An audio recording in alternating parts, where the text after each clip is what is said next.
আসসালামু আলাইকুম সবাইকে। রমজানের শুভেচ্ছা জানিয়ে আজকের এই ব্লগটি আমি শুরু করছি। সবাই হয়তো ব্যস্ত হয়ে পড়েছেন ইবাদত নিয়ে। আলহামদুলিল্লাহ, সবাই ইবাদত যেন আল্লাহ কবুল করে এই দোয়াই করি। আজকে আমি কিছু হেলদি খাবার কিনতে গিয়েছিলাম। আমার পাশেই যে শপিং মলগুলো আছে, আড়ংয়েও গিয়েছিলাম। তো সেখান থেকে অ্যাকচুয়ালি আড়ংয়ে আমি গিয়েছিলাম শুধু টক দই নিয়ে আসার জন্য। আর এখানে চলে এসেছি, আমি সাবুদানা নিয়েছি, তারপরে আগার আগার পাউডার নিয়েছি, তারপরে একটা ট্যাংয়ের প্যাকেট নিয়েছি।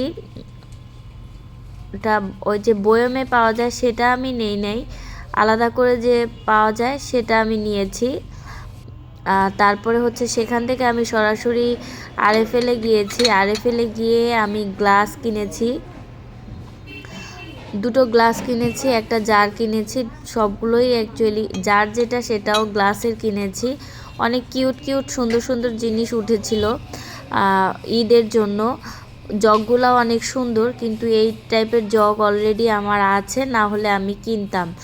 তারপরে আমি একটু এই সাইডটাতে চলে এসেছি। সবচাইতে পছন্দের আর কি মেয়েদের এই প্যানগুলো, কিন্তু তারা রান্না করার সময় কিন্তু তারা সবচাইতে বেশি পছন্দ করে।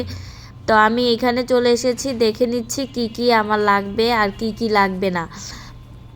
অনেক ধরনের জিনিস আজকে এসেছে, নর্মালি স্টলে এত জিনিসপত্র থাকে না। তো এই তো আমি দেখে কড়াই সব কিছু নিয়ে তারপরে সরাসরি আমি একটা ভিডিও করে নিলাম, যে আমি আমার দর্শকদের সাথে শেয়ার করি, তাদেরও হয়তো ভালো লাগবে। আরএফএলে অ্যাকচুয়ালি বড় যে শপিং জায়গাগুলো, সেগুলোতে কিন্তু সব কিছুই পাওয়া যায়, কোনো কিছু যে পাওয়া যায় না তা না। মোটামুটি আপনার নিত্য প্রয়োজনীয় যে জিনিসগুলো সেগুলো সব কিছুই পাওয়া যাবে। আর এই সাইডটাতে স্টেনলেস স্টিলের কিছু বাটি, গ্লাস, জগ উঠেছিল। আর এই সাইডটাতে যে এগুলো গিয়ে হ্যাঙ্গার। তো এই তো